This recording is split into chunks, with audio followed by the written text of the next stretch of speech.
the littlest thing in your day can set you in a direction that you don't even realize until it is so depressing. I mean, my God.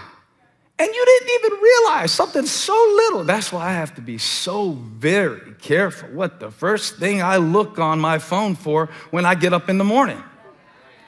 Because it doesn't take much.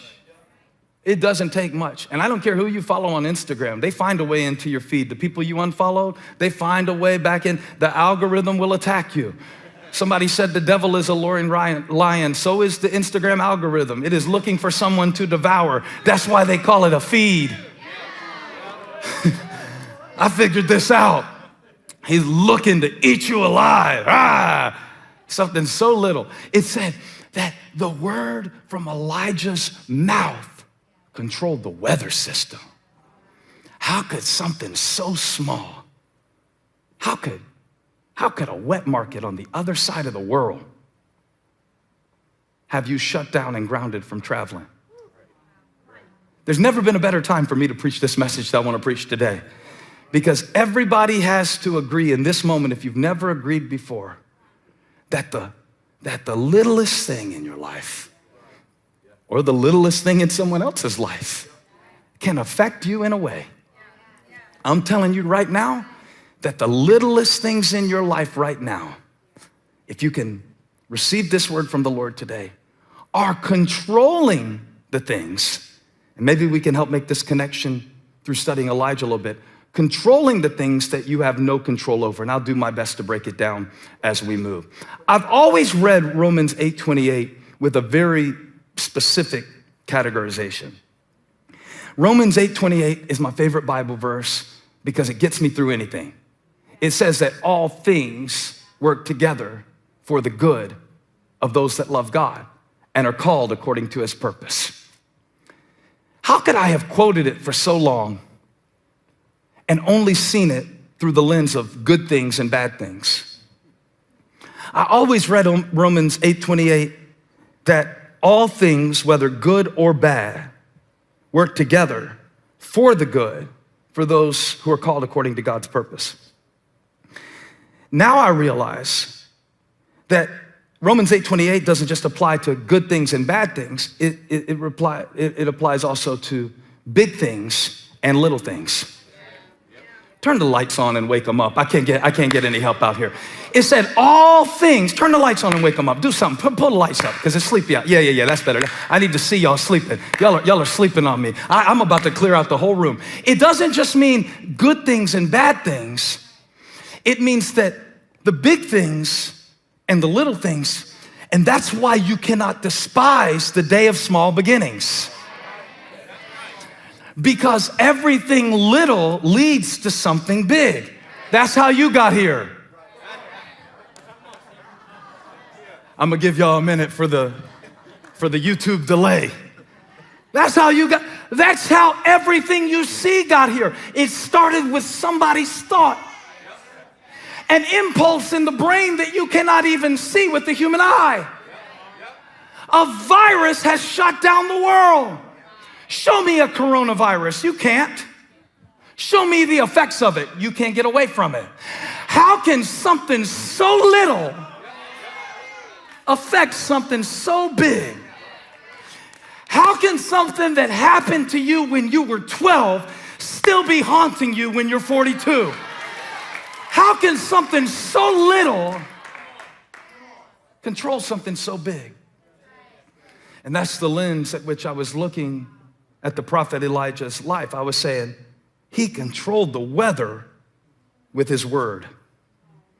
And I thought about how our words control the weather. How when we speak things, when we say things, when we say them not even out loud, but to ourselves, it affects the weather of our heart. Yeah. How can a little thing like a thought lead you down a track? I mean, it's such a little thing, but little things lead to big things. Little things lead to big things. So the prophet Elijah prophesies a drought It's a wonderful story, and we could elaborate on it for days, but we just want to talk about this little instruction that God gave him in verse 2. Then the word of the Lord came to Elijah, leave here, turn eastward, and hide in the Kerith ravine east of the Jordan. Okay.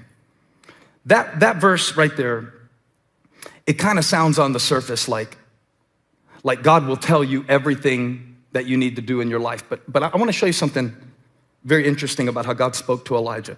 One time someone asked me, what do you mean when you say God spoke to me? And he asked it very innocently. He said, I hear you preaching and say God spoke to me. I'm not sure God ever spoke to me. What do you mean when you say God spoke to me?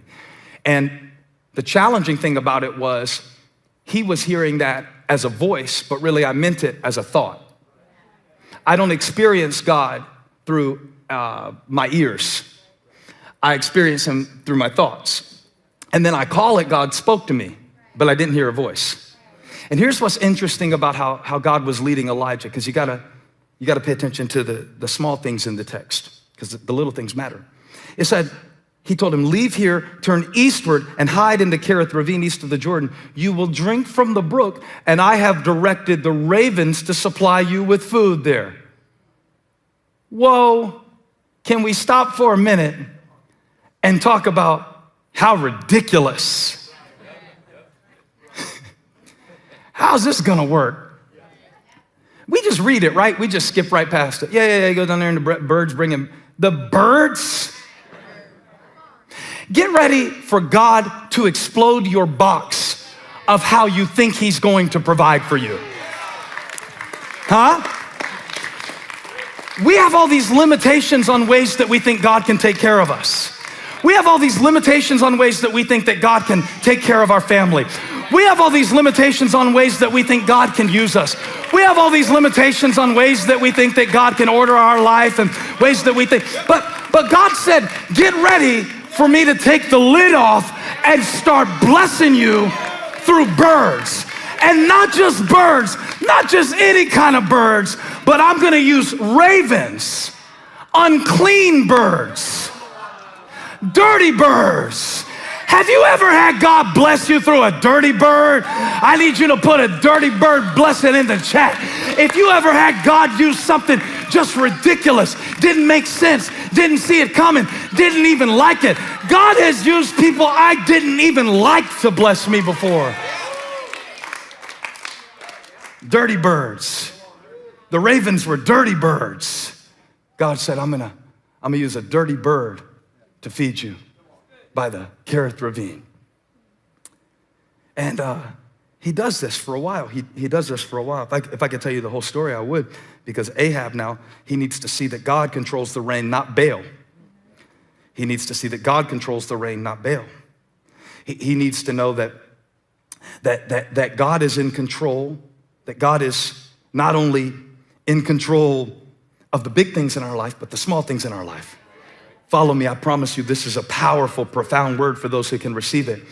And so he takes Elijah to a place where he feeds him what he needs in that season.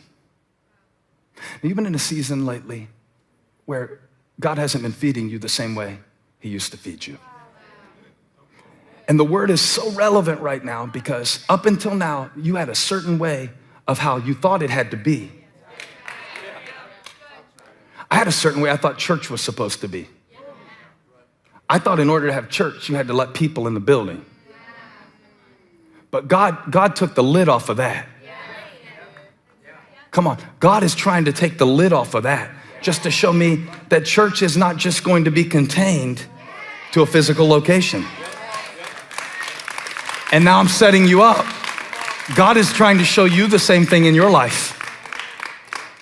You've had some people leave you because God wanted to show you that you don't need them to make it. Less claps. Y'all were clapping when I talked about closing the church. That was weird. You just left me. Because watch what the Bible says. It says that every day the birds brought him bread in the morning and bread and meat in the evening, and he drank from the brook. But in verse 7, it says that sometime later, The brook dried up because there had been no rain in the land. Let's talk about cause and effect. The brook dried up because there had been no rain in the land. Why had there been no rain in the land? Because Elijah spoke, there will be no rain in the land. So now he is the victim of the consequence of his own obedience. It's cause and effect. And every day he goes out to get some water from the brook, there's a little bit less. And every day he goes out to get water from the brook, it's a little bit less. And every day he goes out to get water from the brook, it's a little bit less.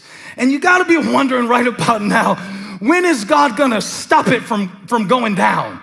Have you been wondering that lately? Like, when is God gonna stop it from decreasing? And this is not a message for everybody. If you're living in a time of overflow, it's wonderful. I'll see you next week. I'll preach next week on living in the overflow. But this message is about the little bit. Every time he came to the brook, this didn't happen all at once. It's just a little bit less, a little bit less, a little bit less, a little bit less, until the point where one day he comes to the brook and there's nothing there. And he has to move to the next miracle. So how does God move you to your next miracle? Let me ask you a question. It's a conversation now. Do you want God to lead you? How did God lead Elijah from the brook to the widow's house? How does God get us from where we are to where he's taking us? How does he get us from the good work he began to the good work he wants to finish? It may not be the way that you think, because the Bible says that God led Elijah to his next assignment through a limitation. Get my teaching stool. We often say things like, where God guides, he provides. And he does. He'll put a dirty bird to feed you by a brook. He'll show you a secret stash that nobody else in the neighborhood even knows about. How many know I'm right about it? God will encourage you in ways that are specific to you. But just as sure as that is true, this is also true. Sometimes God will lead you through what you lose. And this is the more painful thing to talk about, but I think it's very important. Is God trying to lead you by limitations? And is God trying to lead you just as much by the doors that he closes as the doors that he opens? If the brook had kept flowing miraculously, Elijah never would have left that spot. If Elijah never would have left that spot, he never would have met that widow. If he never would have met that widow and her family would have died of starvation. If he never would have gone to Zarephath, which was right in the heart of Baal territory, he never would have got to Mount Carmel, where he called down fire and the whole nation repented. Isn't it crazy how a little thing can lead to a big thing? Isn't it weird how something can go all over the world but start with one little connection? Isn't it crazy how God can use something in your life that you thought it was bad, but later you look back and say, no, it wasn't a bad thing. It was just a thing that led to a thing.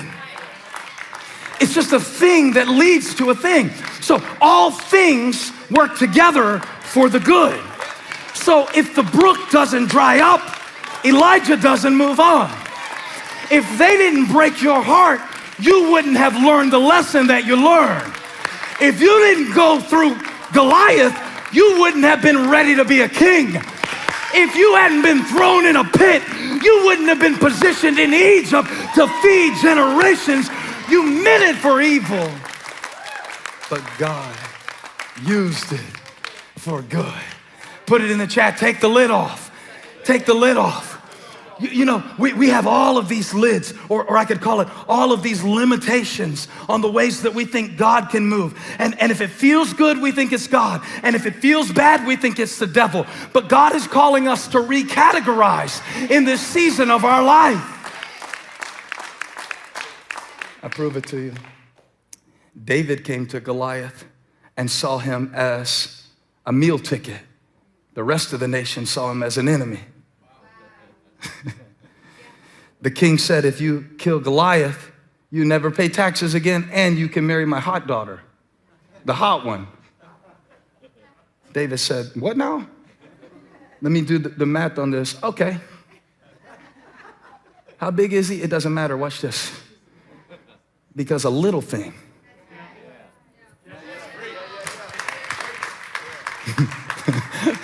I'm waiting on him to catch up. You look like you know the power of a little thing. A little thing. Saul said, you're only a boy. You can't fight him. He's 9 feet tall. You think somebody as little as you can kill somebody as big as him? And David said, no. I only look little. See, the reason I look little is because I have to be hidden. I'm a secret weapon. A secret weapon can't be real big. God had to sneak me to the battle line. And how did he get there? How did he get there? Through bringing a lunch to his brothers. That's a little thing. What did he see when he got there? A 9-foot tall giant. That's a big thing. Isn't it crazy how a little thing can lead to a big thing? How you coming through Moncks Corner, South Carolina could lead me to Christ? Isn't that crazy?